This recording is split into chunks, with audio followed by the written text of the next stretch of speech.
After your kitchen smells sufficiently of garlic,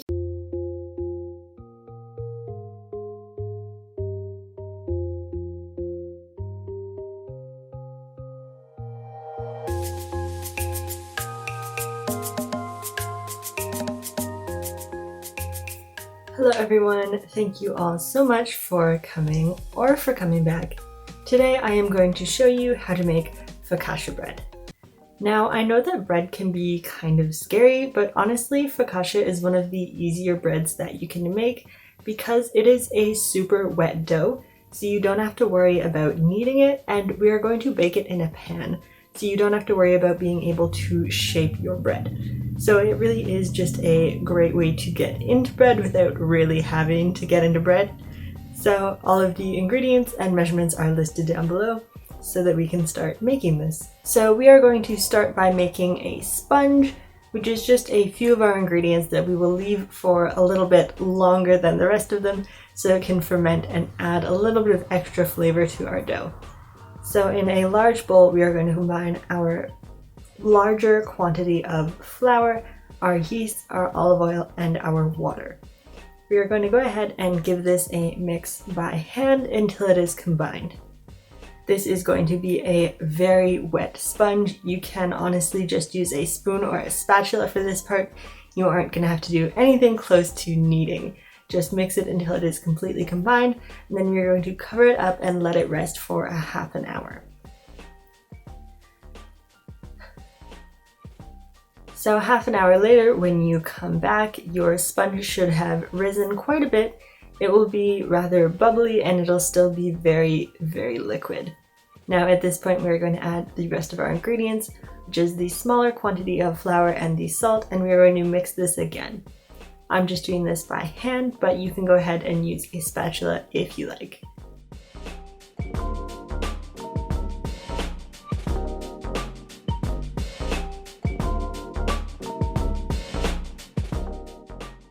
After mixing this, it is still going to be a very, very wet dough, and we're going to go ahead and cover this up.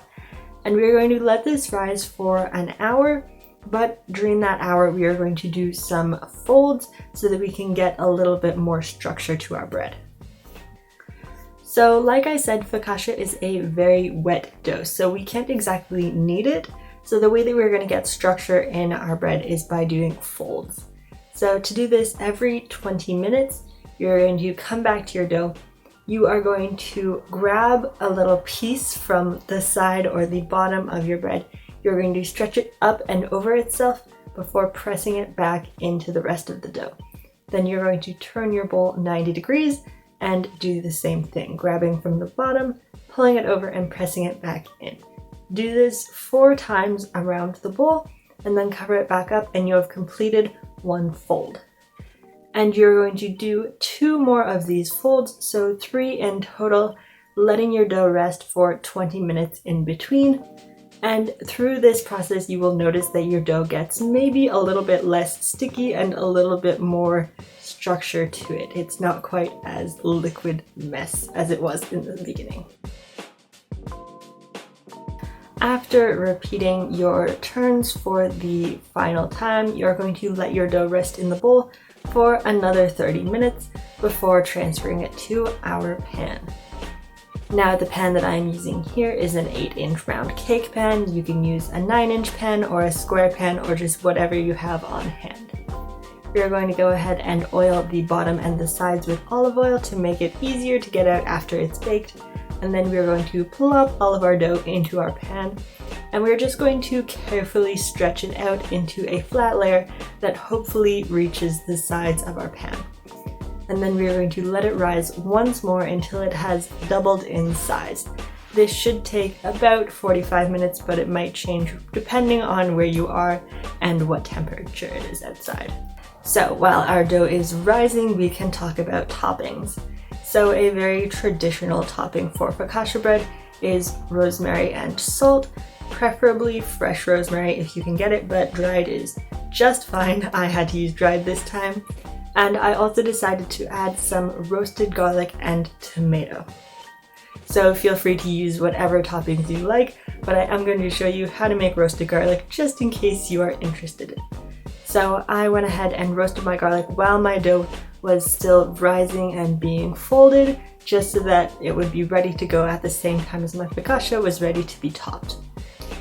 So all you're going to do to make roasted garlic is take your garlic bulb, peel off the layers on the very outside so that you can see all the cloves, and then you're going to cut off the top of your bulb so that you can see the cut tops of all the different cloves.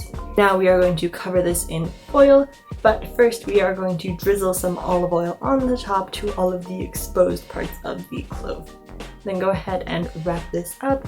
I double wrapped mine and put it in a ramekin just so I didn't get any olive oil exploding everywhere and getting on the bottom of my oven, because that would not be fun to clean up. And then it is going to go into the oven at 400 degrees for 30 to 40 minutes. I cooked this less than I would normally cook roasted garlic if I was just going to be eating it like on a cracker with cheese or something like that, because keep in mind it is going to get put back in the oven on top of our focaccia bread, where it will continue to cook. So after your kitchen smells sufficiently of garlic, you can go ahead and take your garlic out, let it cool a little bit so that you can handle it, and then it should be really easy to just squeeze the garlic out of the cloves or scoop it out with a spoon, and then we can just put it in a bowl to cool a little bit more before we put it on our focaccia bread. The other thing that we need to prep is our tomatoes. So I just went ahead and cut these nice and thin, about 1/4 inch slices, and I did season my tomatoes because tomatoes can be quite bland and they always benefit from a little bit of salt and pepper. So I went ahead and did that a few minutes before I had to top them on my focaccia bread, just to get them a little bit of extra flavor.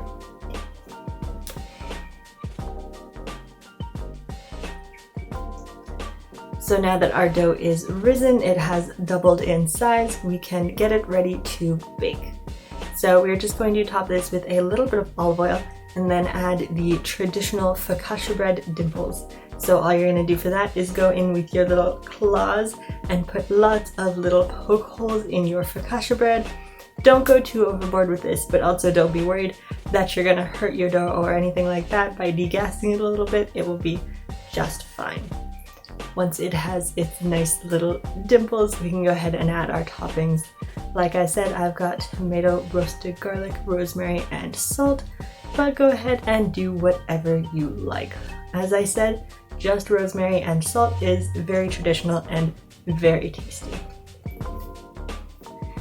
Now our focaccia bread is going into the oven at 400 degrees for about 45 minutes to an hour. We are going to take it out when it is nicely golden on the top and our crust is nicely formed. You are going to want to take this out of the pan right away and let it cool on a cutting board or on a wire rack. Once our dough has completely cooled, we can appreciate the beautiful brown coloring on the bottom, and we can cut it open to reveal the beautiful springy texture that you got from all of the folds that you did in your bread. This is honestly such an easy bread to make, and it is so tasty. Because of all the olive oil in there, you don't need to butter it or toast it or put anything on it for it to be really, really tasty. And as I said, the toppings are just a great way to change it up and add a little bit of extra flavor to your focaccia bread. So I hope you make this, I hope you enjoy, and I will see you next time.